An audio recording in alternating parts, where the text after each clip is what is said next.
Mr. Tran Lam moved slowly through the bustling airport security check area. His weary figure blended almost seamlessly into the tide of busy travelers. His faded, slightly ill-fitting clothes, worn-out leather shoes, and the old, scuffed handbag in his hand told a story of age and struggle.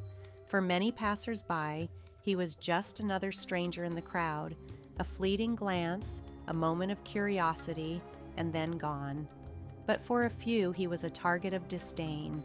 Their faces betrayed condescending smirks and thinly veiled judgments, as if his very presence in that space was a disruption. Tran Lam, however, didn't seem to notice, or perhaps he didn't care. He had grown accustomed to such looks over the years, almost as though they were an inevitable part of life. Holding his business class boarding pass tightly in his hand, he made his way toward the entrance of the luxurious waiting lounge. As the glass door slid open, the scene inside unfolded with an air of exclusivity. Soft golden lighting bathed the room in warmth. Luxurious leather chairs were neatly arranged, and the gentle clink of crystal glasses filled the air.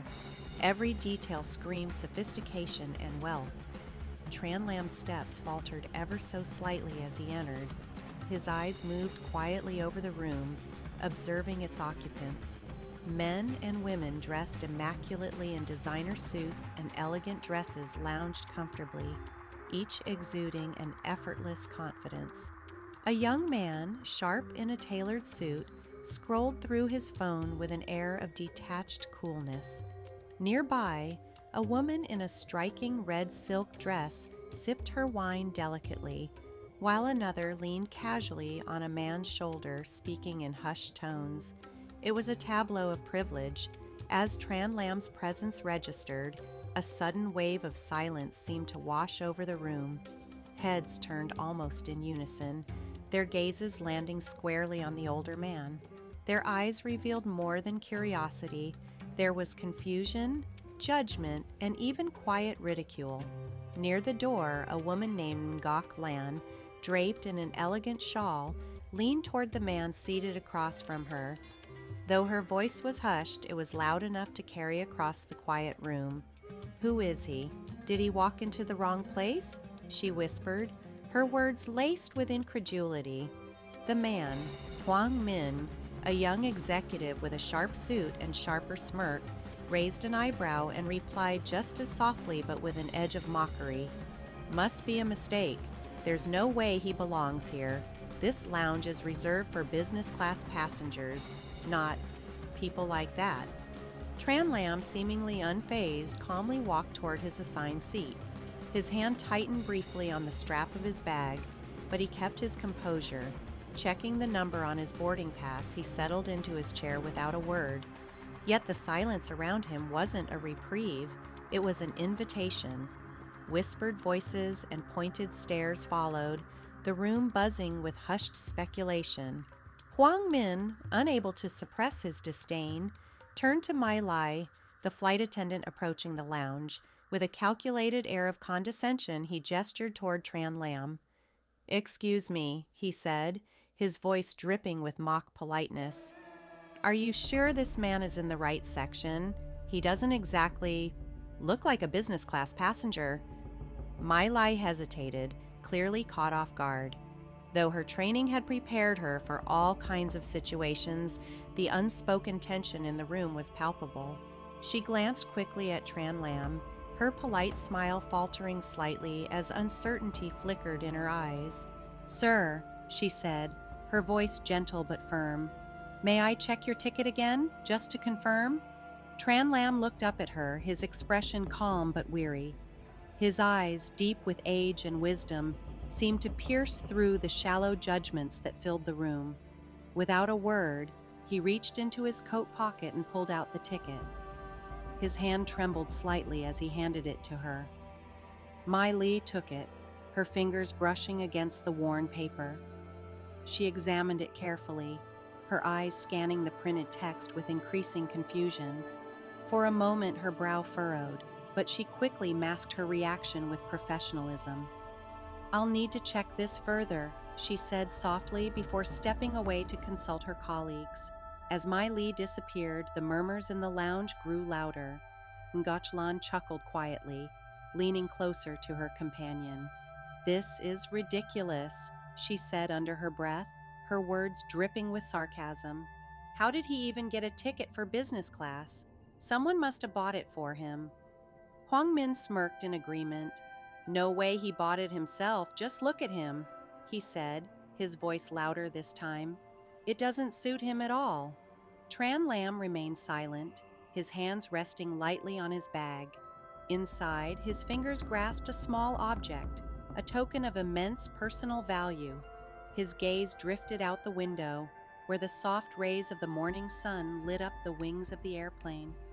In that moment, he seemed entirely detached from the world around him, as though he had retreated into a place where the disdain and mockery couldn't touch him.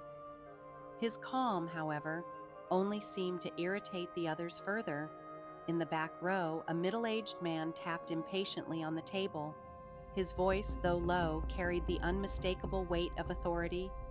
"Excuse me," he said to another flight attendant. "Can you sort this out quickly? I have important work to do, and I don't have time for distractions." The comment sparked a ripple of agreement among the other passengers. Their voices grew louder, emboldened by the man's tone. The once subdued atmosphere of the lounge was now thick with tension and thinly veiled hostility.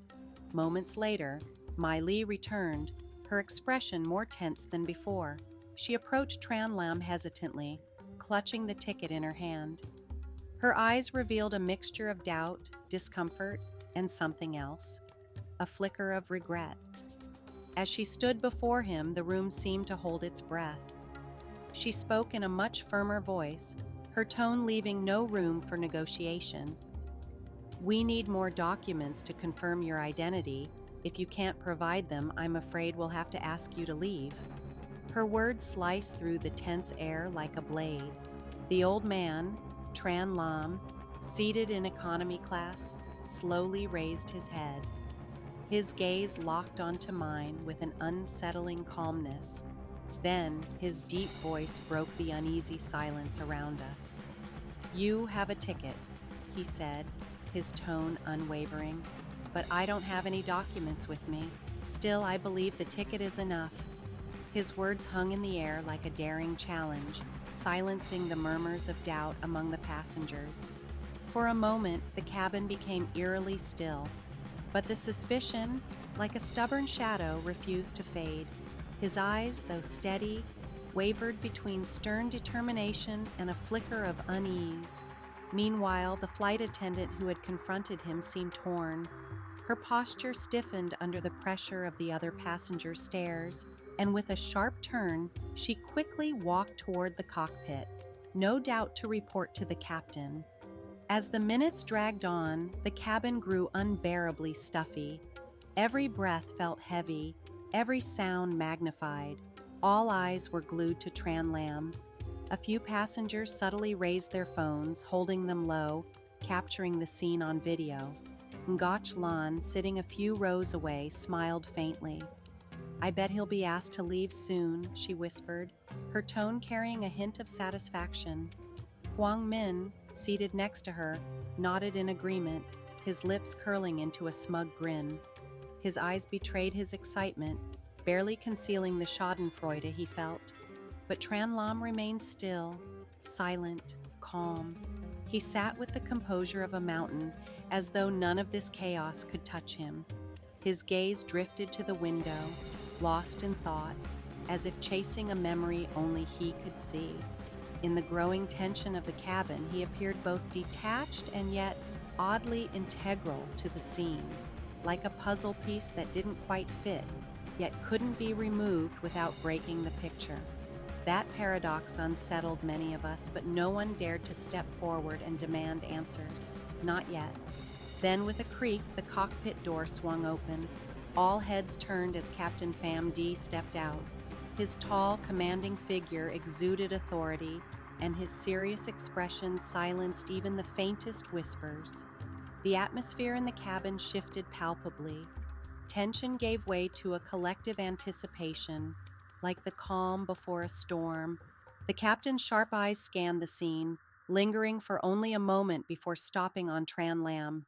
The crowd seemed to hold its breath as Captain Pham D began to walk. Each step he took carried the weight of judgment. He stopped at the center of the cabin, standing amidst the tense, watchful faces of passengers. His gaze swept across the rows, briefly landing on Ngoc Lan and Hoang Min, whose expressions now betrayed a faint unease. Even they, so confident a moment ago, seemed uncertain in the captain's presence.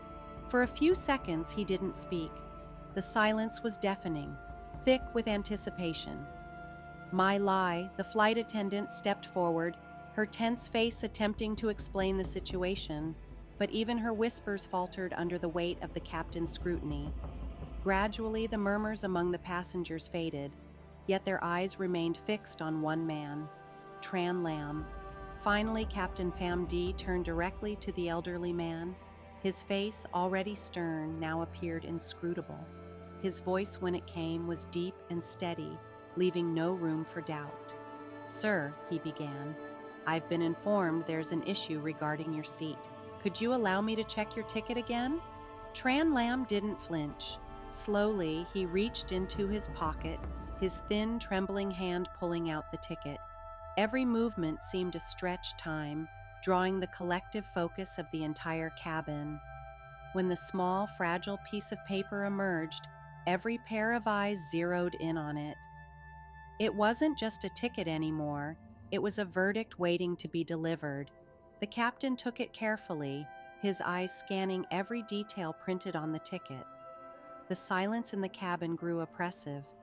The faint sound of passengers breathing was now audible, a reminder of how deeply everyone was invested in this moment.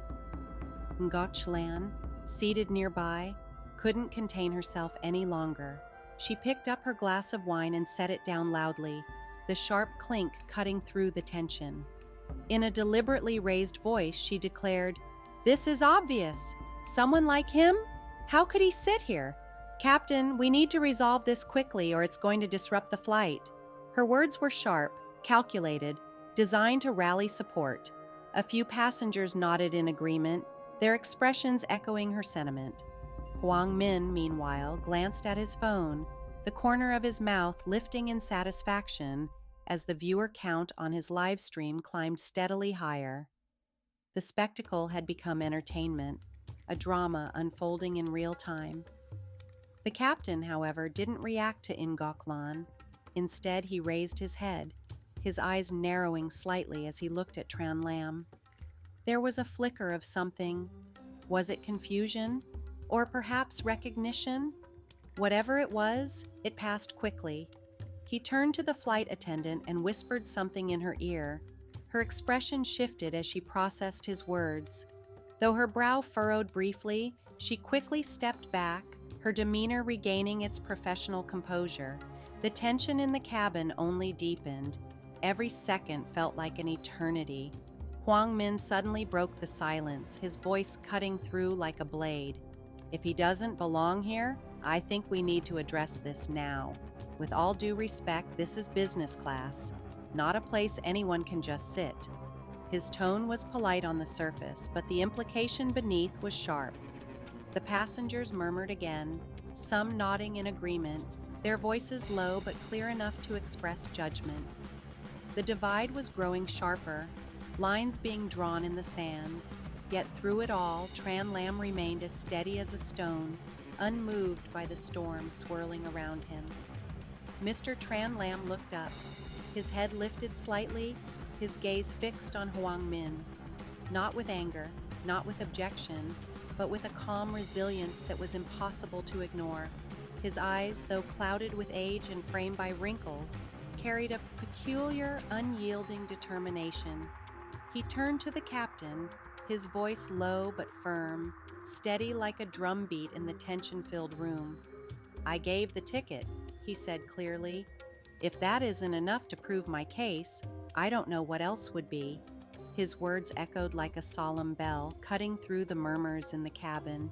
For a moment, a hush fell over the room, but Ngoc Lan was not ready to yield. She calmly placed her glass of wine on the table, the rim catching a glint of light. A faint smile curled her lips as she spoke, her tone laced with a subtle sharpness. "A ticket," she said softly, almost dismissively. "Can't tell the whole story, Mr. Lamb." She leaned back slightly in her seat, her demeanor cool and calculating. "Here, it's not just about money, it's about attitude, a devilish one at that." Tran Lam sat still, his posture unshaken. Yet across from him, Ngaklan's words carried an unsettling sting.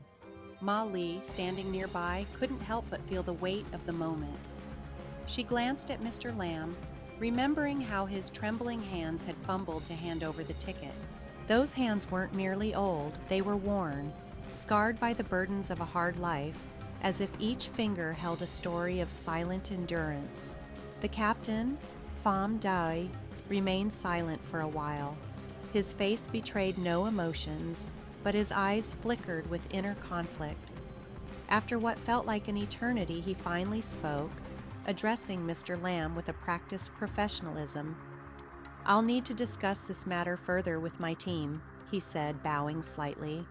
"I ask for your understanding." His words were polite, but his voice carried a tension that he couldn't quite suppress. He turned and walked away, his footsteps deliberate, his gaze lingering momentarily on the ticket in his hand. The drawing on the ticket seemed to hold his thoughts captive, as if he was wrestling with questions too complicated to voice. As the captain stepped out, the atmosphere in the business class cabin shifted. Whispers grew louder, filling the air with speculation and curiosity. Huang Min, sitting nearby, smirked and leaned slightly toward Ngachlan, his voice intentionally loud enough for those around to hear. "I told you," he said, grinning. "Some people just can't help but overstep their boundaries. In the end, the truth always comes out. Someone's bound to be asked to leave."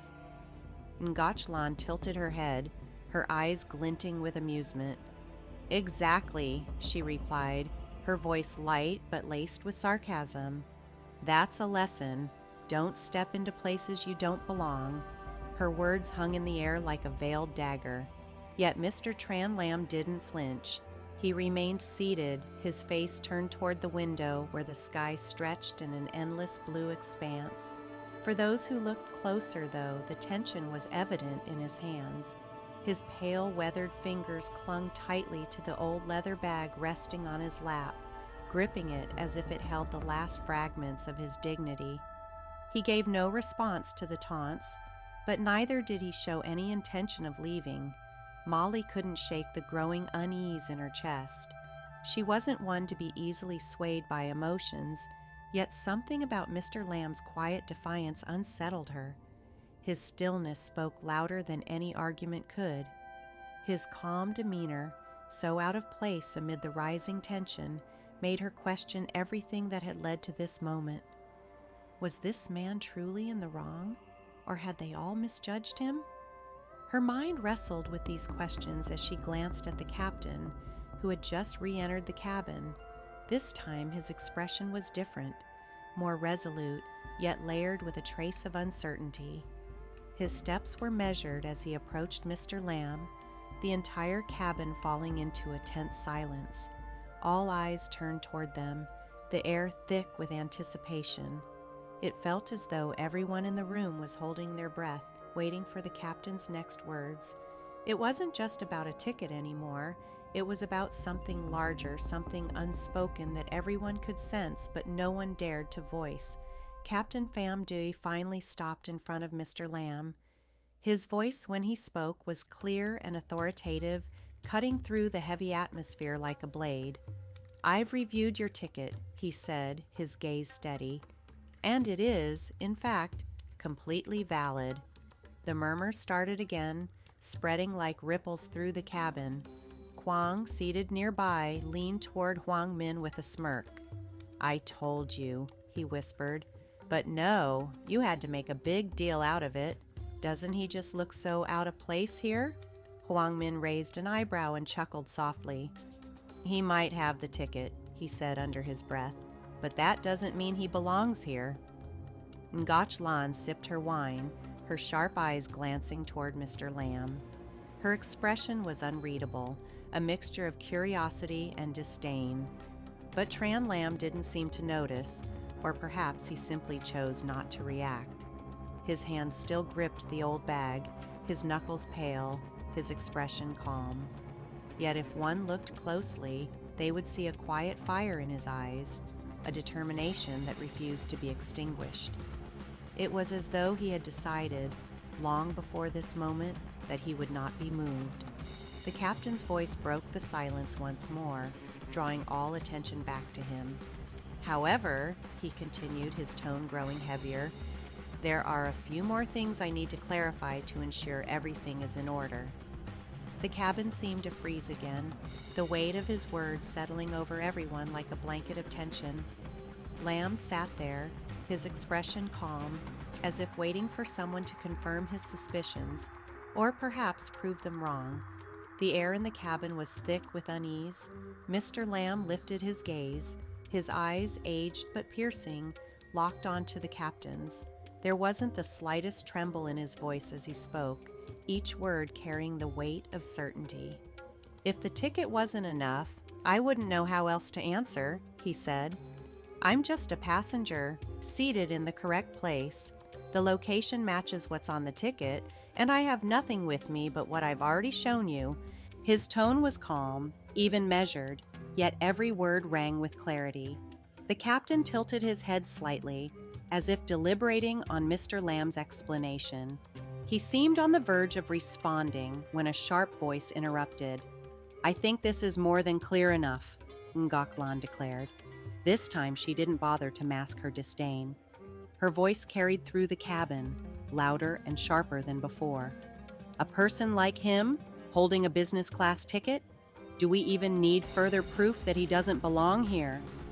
Her words landed like a stone dropped into still water, stirring ripples of unrest among the passengers. A few nodded in agreement, their faces mirroring her suspicion. Others, however, remained silent, their expressions unreadable. Yet amidst this brewing tension, one thing was evident. No one appeared to be on Mr. Lamb's side. The captain's expression darkened slightly, his discontent with Ngaklan's words showing in the furrow of his brow. However, he maintained his composure and turned back to Mr. Lamb. He seemed to expect some further explanation, but the old man offered none. He simply shifted his gaze to the airplane window. Outside, the vast blue sky stretched endlessly, an expanse of serenity in stark contrast to the turmoil inside the cabin. Huang Min, seated nearby, seized the moment. He subtly raised his phone and snapped a photo, the faint sound of the shutter almost drowned out by the murmurs in the cabin. His intention was clear. This strange event might just make tomorrow's news. Standing close to the scene, Mai Li felt a wave of unease creeping over her. She couldn't pinpoint why, but there was something about Mr. Lamb's demeanor that unsettled her deeply. It was as though his silence wasn't born of resignation, but something far more profound. Beneath his calm exterior, there seemed to be a message, a quiet challenge urging those around him to figure it out for themselves. At last, the captain spoke again. This time, his voice was lower, tinged with a note of respect that hadn't been there before. "Sir," he began, "I don't mean to trouble you any further, but may I ask if you've ever worked in the aviation industry?" The question hung in the air like a stone suspended mid-fall. It startled not only Mr. Lamb, but the rest of the passengers as well. Gach Lan and Huang Min exchanged confused glances, clearly perplexed by the captain's unexpected shift in tone. Mr. Lamb slowly turned to face the captain. His usual calm eyes now carried a flicker of something else, something deeper, harder to define. He took a moment before responding, his voice steady, deliberate. "If I had," he said, "would it change anything?" The captain seemed momentarily taken aback, his brow furrowed as though he were trying to piece together a memory that had long been buried. Mr. Lamb continued, his voice as unshaken as ever. "I'm here today not to talk about the past," he said. His words carried a quiet finality, as though no further explanation was needed. But the tension in the cabin refused to dissipate. A middle-aged passenger sitting nearby broke the silence, his frustration spilling over. "How long are we going to drag this out?" he demanded, his voice sharp. "If there's nothing unusual, let's move on already. If he doesn't belong here, then deal with it. But we don't have all day to sit around waiting." His outburst seemed to strike a chord with others. A murmur of agreement spread through the cabin like a slow-building wave. Some nodded, others whispered to one another, their discontent simmering just beneath the surface. Yet through it all, the captain remained composed. He turned his attention back to Mr. Lamb, his gaze firm but not unkind. My Lai, standing just a few steps away, couldn't hold herself back any longer. "Captain," she said softly, stepping forward. Her voice was gentle, but there was strength in her words. "Maybe we should let this go. His ticket is valid, and unless there's something else, I think we're putting unnecessary pressure on him." The captain regarded her thoughtfully for a moment before nodding slightly. But just as he seemed ready to move on, he turned back to Mr. Lamb once more. "Sir," he said, his tone softening further, "could you tell me your full name?" For a long moment there was silence. Mr. Lamb met the captain's gaze, unblinking. Finally he spoke, his voice carrying the weight of each deliberate syllable. "My name is Tran Lam," he said. The name fell into the room like a stone into still water, sending shockwaves rippling through the cabin. The captain froze. His eyes widened and his entire demeanor shifted. He straightened up, his expression a mix of astonishment and something that could only be described as reverence. Some of the passengers, including Mai Li, looked on in confusion. To them, the name meant nothing. But to the captain, it was as if the weight of recognition had struck him like a bolt of lightning. He took a step back and bowed deeply, an action that left the entire cabin stunned. When he finally spoke, his voice trembled, though his words were filled with respect. "Mr. Tran Lam," he said, his tone almost reverent. I didn't realize. I had no idea you were on this flight. Please forgive our oversight. I deeply apologize for the inconvenience you've experienced." The cabin fell into a stunned silence. Not a whisper, not a cough. Nothing broke the quiet that now enveloped the space. The captain straightened but kept his gaze low, his tone still filled with humility. "It's an honor to have you here," he said. "I never imagined I would have the chance to meet you, especially not today." The rest of the passengers looked around, their confusion palpable. They didn't understand what had just transpired, but it was clear that something extraordinary had taken place. Ngak Lan sat frozen in her seat, her earlier arrogance melting away. Huang Min lowered his phone, momentarily forgetting about his quest for a headline. Mai Li, still standing, felt her unease replaced by a sense of awe, though she couldn't yet explain why. As for Mr. Tran Lam, he simply nodded. His expression remained unchanged, calm and steady, as though none of this was unexpected. Beyond the window, the endless blue sky stretched out, serene and unbothered, as if holding secrets of its own.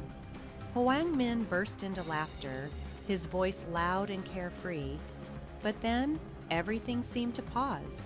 The wine jar stopped in its tracks. A gust of wind swept past, lightly brushing Ngak Lan's hair, exposing her face, which now carried a look of surprise. Her hands trembled slightly, still clutching the wine glass.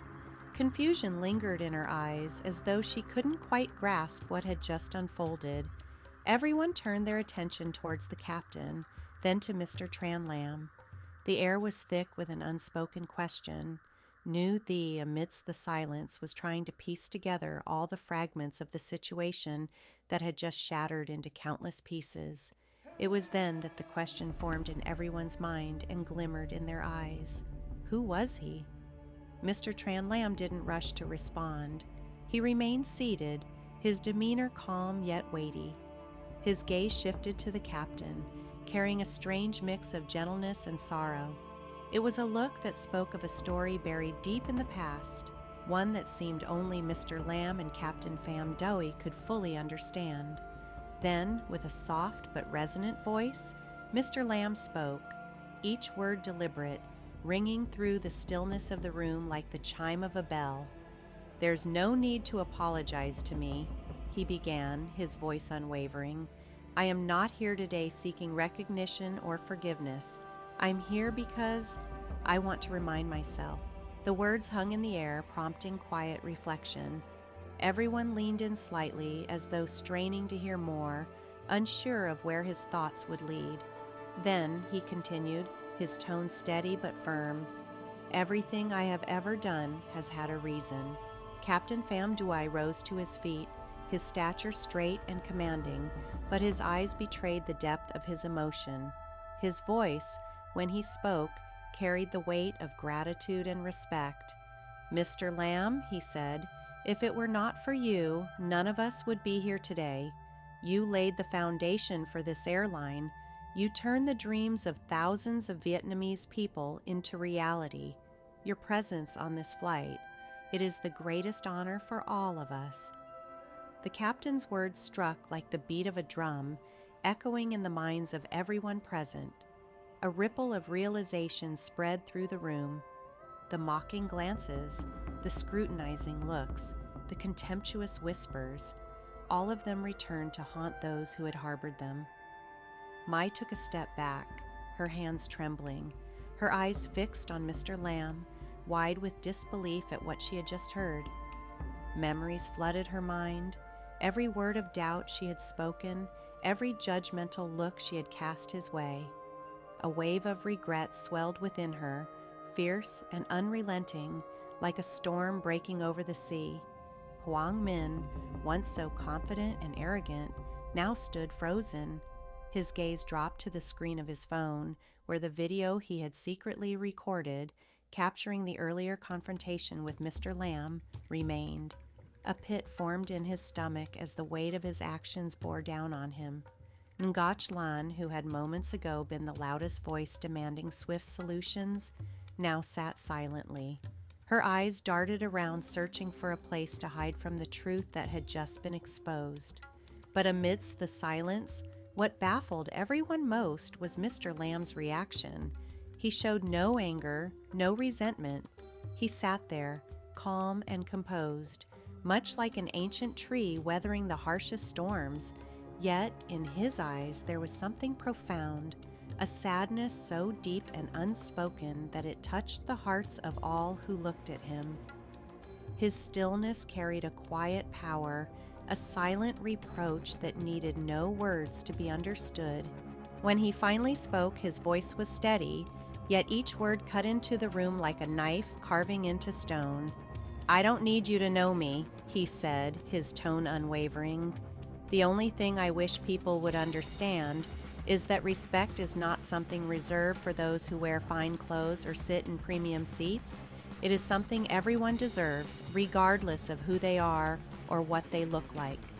His words struck like lightning, leaving everyone stunned. Ghost, who had previously scoffed and rolled her eyes, now bowed her head. Tears welled up and spilled down her cheeks. Her voice trembled as she stammered, I'm truly sorry. I was wrong. I let your appearance deceive me. I never meant to offend you, but I know—" Her voice broke slightly. "I know that no apology can undo what I've done." Mr. Lamb's eyes softened as he looked at her, but they carried no trace of easy forgiveness. He nodded slightly, acknowledging her words, but his expression remained solemn. "Apologies," he said gently, "are not always as important as actions. I hope you will remember this, not only in your work, but in life." His words rippled outward, not just to Ghost, but to everyone in the room. A heavy silence fell over the group. Heads bowed. No one dared to meet his gaze. Each person seemed to wrestle with their own thoughts, their own regrets. Ngoc Lan quietly placed her wine glass on the table, her hands trembling. She opened her mouth to speak but couldn't find the words. The person who had once shown the most disdain could now only sit in silence, her hands clenched tightly in her lap, shame etched into her face. Captain Pham Duy stepped forward. Bowing his head deeply, he spoke with a voice that trembled slightly but carried determination. "Mr. Lamb," he said, his voice breaking slightly, "I promise you, from this day forward, my team and I will ensure that no passenger will ever go through something like this again. This is the greatest lesson I've ever learned, and it is one we will carry with us for the rest of our lives." Mr. Lamb gave him a faint nod, but his gaze drifted toward the window, far away. His voice, when he spoke again, was low but resolute. "The important thing is not the promise," he said. "The important thing is that you truly understand the value of a person. A person's worth is not in what they wear or what they own, but in how they are treated." His words lingered in the air, and the business class cabin grew still. No one dared to speak, but it was clear that everyone was thinking deeply. A few people nodded slowly, their expressions shifting with emotion. For the first time that day, there was a quiet understanding in the room. The cabin was unusually silent. The once cheerful laughter and light chatter had vanished, replaced by an air of heavy contemplation. Eyes glanced downward, hands fidgeted nervously, and some couldn't help but silently wipe away their tears of shame. Mr. Tran Lamb's words echoed in their minds like a distant bell, resonating deeply. Not just a lesson for today, but one that would linger forever. The plane began its descent. Outside the window, the endless expanse of blue sky slowly gave way to the rooftops of houses below. In the business class cabin, all was still. Mr. Lamb sat quietly by the window, his gaze fixed on the horizon. On his lap rested a simple worn bag, neatly placed almost like a badge of honor that bore witness to the hardships he had endured. Beside him, the silence was only broken by the faint hum of the engines. Suddenly, the cabin door opened, and Captain Pham Dewey appeared. He had just returned from the cockpit after completing the landing procedures, but something was different about him. Gone was his usual air of authority. Instead, his expression carried a rare humility. His eyes scanned the cabin, and then, without hesitation, he walked directly toward Mr. Lamb. Stopping in front of him, Captain Dewey bowed deeply. The entire cabin seemed to hold its breath. Every eye was on them. The passengers, who just moments ago had been caught up in their own prejudices, now sat frozen, waiting to hear the captain's words. "Mr. Tran Lamb," Captain Dewey began, his voice low but steady, "your presence here today is not only a great honor for our team, but it has also taught us something invaluable. In this profession, or in any profession, the most important thing is not titles or positions, it's how we treat one another." Mr. Lamb turned his head slowly to face the captain. His eyes were calm but filled with depth, the kind that spoke of decades of wisdom. His voice, when he finally spoke, was soft but carried the weight of a lifetime. "Captain Pham Dewey," he began, "it is not respect for me that I seek. If I am respected only because of my position, then today's lesson is meaningless. What matters is that we learn to see beyond titles, beyond appearances." The words hung in the air like a knife cutting through the silence. Passengers shifted uncomfortably in their seats, their faces a mix of regret and shame. Mr. Lamb's gaze didn't rest on anyone in particular, but everyone in the room felt as though he were speaking directly to them. One woman, known for her sharp and often dismissive tone, finally stood. Her arrogance from earlier had completely vanished. She hesitated for a moment, her hands trembling slightly before she spoke. "Sir," she said, her voice faltering, I want to apologize. I let your appearance fool me. I made unfair judgments, and for that I am truly sorry. I promise I'll never let myself make such a mistake again." Mr. Lamb's eyes softened as he looked at her. His voice, warm yet firm, responded, "Realizing our mistakes is important, but more important is how we act moving forward. Promises are easy to make, but only your actions will show whether those words hold any value. The woman bowed her head deeply, tears streaming down her cheeks. Around her, others seemed emboldened to come forward. Huang Min, who had been at the center of much of the mocking and sarcasm earlier, stood up slowly. His usual confidence had melted away, replaced by visible shame. "Mr. Lamb," he began, his voice almost a whisper, "I don't even know where to begin. I behaved terribly and I judged you unfairly. From the bottom of my heart, I'm sorry. I can only hope you'll forgive me." Mr. Lamb regarded him for a long moment, then gave a slight nod. He said nothing more, but the look in his eyes conveyed a clear message. Forgiveness is not the same as forgetting. True change is what matters. As the plane landed safely and passengers began to gather their belongings, the atmosphere remained somber. Gone was the rush to disembark. People moved deliberately, their eyes occasionally meeting one another's as if searching for some unspoken understanding.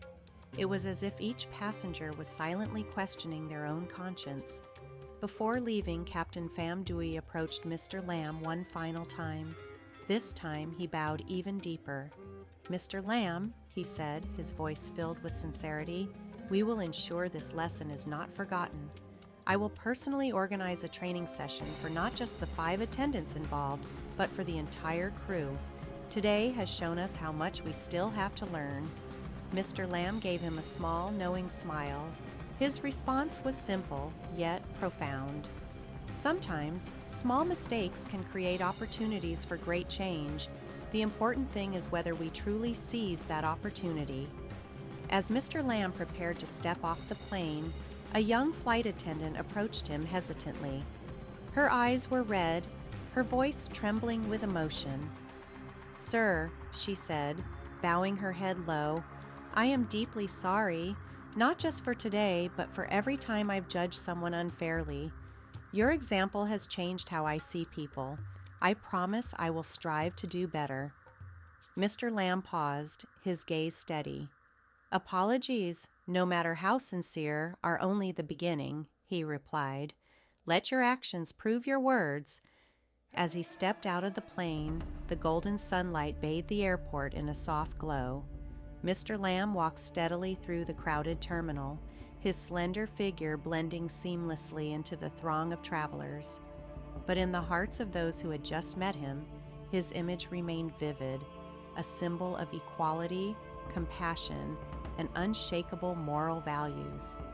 For the passengers of that flight, it was no ordinary journey. What began as a routine trip had turned into a profound lesson. A lesson not just about respect, but about the true worth of a person. The mocking smiles and judgmental stares had been replaced by thoughtful silence. Some could not hold back their tears, realizing they had witnessed something that would change the way they looked at life forever. As the story of Mr. Tran Lam spread, shared through videos and posts on social media, it carried a powerful message: respect everyone. You never know the story they carry. For Mr. Lamb, it was just another day in his long and meaningful life. But for the people on that flight, it was a day they would never forget, a day that challenged their assumptions and inspired them to see the world and each other differently.